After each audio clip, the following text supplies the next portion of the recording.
प्रधानमंत्री जस्टिन टूडो ने pop Francis ਅਤੇ गवर्नर जनरल मैरी साइमन ਵੱਲੋਂ क्यूबिक सिटी ਦੇ सिटाडेल ਵਿੱਚ मीटिंग ਤੋਂ ਬਾਅਦ ਟਿੱਪਣੀ ਕੀਤੀ ਹੈ। पॉप 24 ਤੋਂ 29 ਜੁਲਾਈ ਤੱਕ ਸਵਦੇਸ਼ੀ ਲੋਕਾਂ ਨਾਲ ਮੁਲਾਕਾਤ ਕਰਨ ਅਤੇ ਕੈਨੇਡਾ ਦੀ ਰਿਹਾਇਸ਼ੀ ਸਕੂਲ ਪ੍ਰਣਾਲੀ ਵਿੱਚ ਕੈਥੋਲਿਕ ਚਰਚ ਦੀ ਭੂਮਿਕਾ ਨੂੰ ਸੰਬੋਧਨ ਕਰਨ ਲਈ ਕੈਨੇਡਾ ਦਾ ਦੌਰਾ ਕਰ ਰਹੇ ਨੇ। As we welcome His Holiness this week, it's important to reflect on the significance of this moment for survivors, for Indigenous peoples, and indeed for all Canadians. I can't imagine my kids being taken away.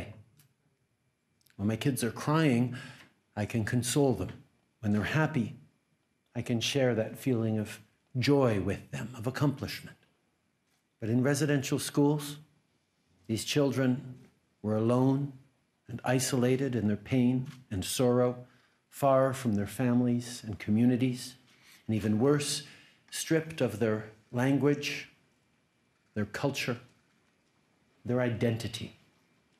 In our previous conversations, from the first time we spoke about this, you always offered your time, genuinely seeking to understand, to do right, and to atone.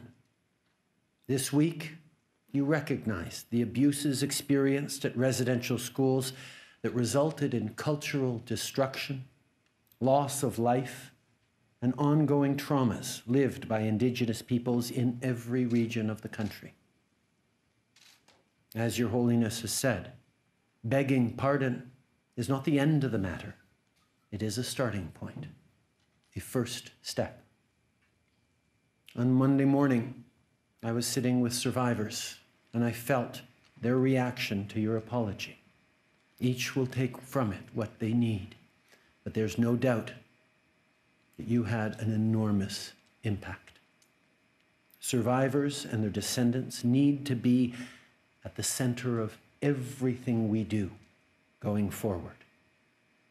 In April, Dene National Chief Gerald Antoine was at the Vatican, and he compared the moment to the experience of walking through the snow and seeing fresh moose tracks. It was a feeling of hope. Today, I want to say, let's all continue our work together to keep this hope alive. Our Governor General talks often about how reconciliation is not a single act, but a lifetime journey of healing. This journey is different for everyone. I spoke about Saint Anne being a symbol of maternal love and family, but Saint Anne is also a symbol of healing. Tomorrow, Your Holiness will visit Saint Anne de Beaupré. Pilgrims have been traveling there for centuries to pray and to ask Saint Anne to help them heal. So in the spirit of healing, let us never give up. Canadians, institutions, let us continue our work together with Indigenous peoples until we reach a better future